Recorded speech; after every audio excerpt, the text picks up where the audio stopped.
किती इंजिन लावा यांच्या भ्रष्टाचाराने कळस गाठलेला आहे आणि कारभाराने किळस आणलेला आहे। तर या किळसवाण्या कारभाराचा निषेध करण्यासाठी गेल्या 2-3 दिवसापूर्वी आम्ही महाराष्ट्र बंदचा एक पुकार दिला होता।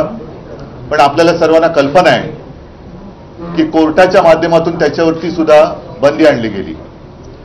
आता महाविकास आघाडीतर्फे सर्जेकोट म्हणजे मालवण इथे जो पुतळा होता आणि तो पुतळा समुद्रामध्ये कोसळला त्या घटनेचा निषेध करण्यासाठी जो मोर्चा काढण्यात आला, त्या मोर्चाच्या मध्ये मोदी शहांचे दलाल आणि काही शिवद्रोही हे रस्ता अडवून बसलेत। हे शिवद्रोही आहेत। जे कारण सांगितलं जाते की महाराजांचा पुतळा हा वाऱ्याने पडला, हे मुळामध्ये कारण अत्यंत निर्लज्जपणाचा कळस गाठणार आहे। आमचे राज्यपाल महामहिम राज्यपाल कोश्यारी हे समुद्रकिनारी राजभवनावरती राहत होते। त्यांनी देखील महाराजांचा अपमान केला होता।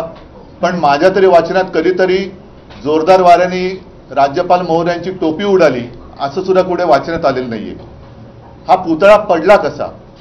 आणि त्याच्या पलीकडे जाऊन जे गद्दार आहेत, अगदी नाव घेऊन बोलायचं तर केसरकर, ते सुद्धा जे बोलतायत की काही वाईट घडलं तर त्यातनं चांगलं घडेल कदाचित, म्हणजे हे संपूर्ण संतापजनक आहे।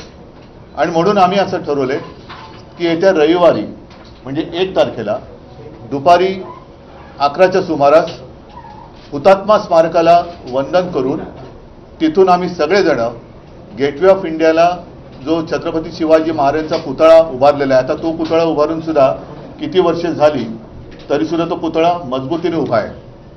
या पुतळ्याच्या समोर आम्ही सगळे जमणार आहोत आणि ह्या निर्ढावलेल्या सरकारचा निषेध करण्यासाठी सरकारला जोडे मारो हा कार्यक्रम आम्ही तिकडे करणार आहोत। आणि हा महाविकास आघाडीचा कार्यक्रम असेल। मी आहे तिथे, पवारसाहेब असतील, नाना पटोलेजी असतील, तिन्ही पक्षाचे सर्व प्रमुख नेते असतील। त्याचप्रमाणे मी सर्व शिवप्रेमींना विनंती करतोय की आपण देखील या सगळ्या सरकारचा जो कारभार चाललेला आहे त्याचा निषेध करण्यासाठी या आंदोलनात आपण सहभागी व्हावं। सर, मालवणमध्ये सध्या भाजपचे कार्यकर्ते आणि शिवसेनेचे कार्यकर्ते आमने-सामने आलेले आहेत। नारायण राणे सुद्धा त्या ठिकाणी पोहोचलेले आहेत, आदित्य ठाकरेही पोहोचलेले आहेत आणि 1.5 तासापासून राडा सुरू आहे। नारायण राणे ज्या पद्धतीची भाषा त्या ठिकाणी वापरतात, हे आता कोकणवासियांना कळलं असेल, कारण